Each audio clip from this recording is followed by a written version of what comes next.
Hello everyone. So in section 4.3, we're going to be looking at a couple of things that the derivative tells us about the original function f. And in this first video, we're going to look at what the first derivative tells us, and in the second video, we'll look at what the second derivative tells us.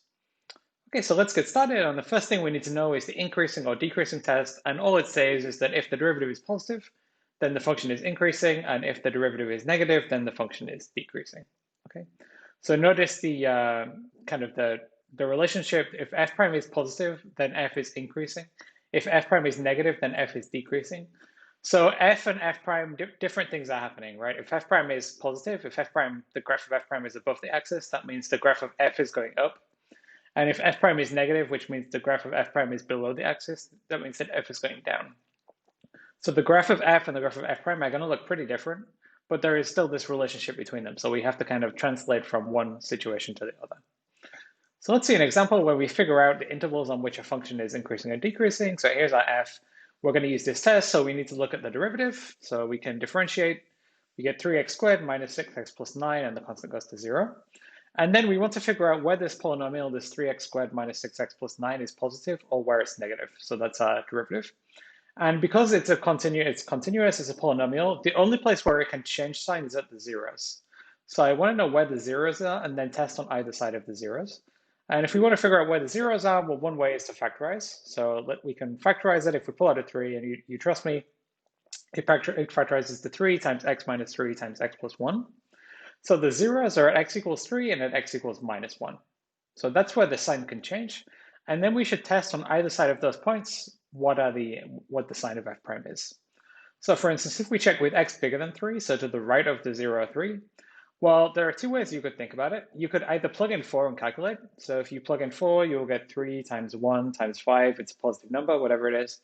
Or you could just think about the sign of each factor. So if x is bigger than 3, then x minus 3 is positive, x plus 1 is positive. I have positive times positive times positive. I get something that's positive. Okay, so that's maybe the way that I like to think about it, but it's just up to you. So in any case, we get f prime positive. And then, okay, we go between the zeros minus 1 and 3. So let's look at the sign of the factors, or you could plug in if you want x equals 0, it doesn't matter. If we look at the sign of the factors, we have 3, which is positive. X minus 3 is negative because x is less than 3. And x plus 1 is still positive because x is bigger than minus 1.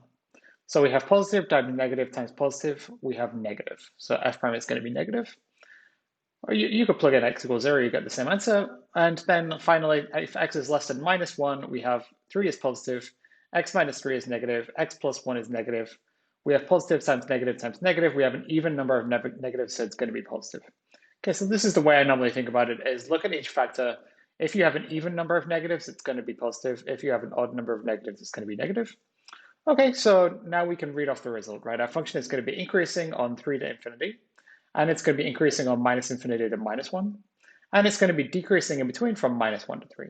Okay, so if you ever faced with a problem, figure out where the function is increasing and decreasing, and they give you a formula for f or a formula for f prime. This is the test you're going to use, right? The function is increasing if the derivative is positive, decreasing if the derivative is negative.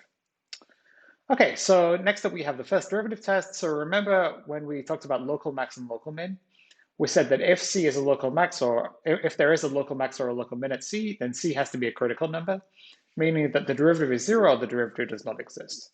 But that was only going one way. That didn't tell us whether every such point, whether every critical number was local max or local min, and it didn't tell us to figure out whether it's a max or whether it's a min. So what do we do? And there are going to be two tests. This is going to be the first derivative test. In the next video, we'll have the second derivative test.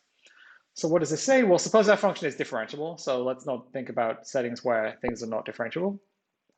If our function changes from, so if f prime changes from positive to negative, then there is a local maximum at C. Or if we want to translate that back in terms of f, that would say if f changes from being increasing to decreasing, then f has a local max. And we'll have a picture in a second to see how this makes sense.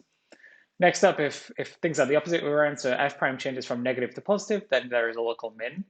So if f changes from decreasing to increasing, then there is a local min. And finally, if there is no sign change, so if f prime is positive on both sides or negative on both sides, then there is no local max or local min at C. C is neither a local max nor a local min. And okay, here I could prove this. I love proving stuff, but you don't need to know it, and probably you wouldn't enjoy it. But I think the idea is in a picture. right? So if we look at the first one, we said that if f prime changes from positive to negative, then there is a local max. So what does that mean? It means that f is changing from increasing to decreasing. Okay, if f is going up, then f is going down. Okay, it looks plausible that I have a local max here, right? Or on the second one, f prime changes from negative to positive. That means f changes from decreasing to increasing. Okay, it looks pretty plausible that there is local min. And then in the last one, if f prime is positive to the left and right, so meaning it's f is increasing to the left and right of c, okay, we have something like this, something like x cubed. Okay, clearly it's not a local max or a local min because what happens varies depending on the site.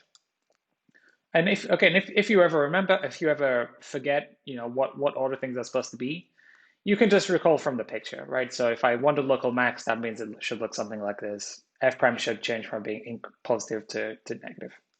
So you can remember this just from the picture. So let's do an example with this. So let's try to find the local max and local min, and this is a function we had before. So x cubed minus 3x squared minus 9x plus 4. Okay, so we should look for the critical points first. So we have the derivative. We saw how to factor the derivative. We said the derivative is 0 at 3 and minus 1. So those are our critical points.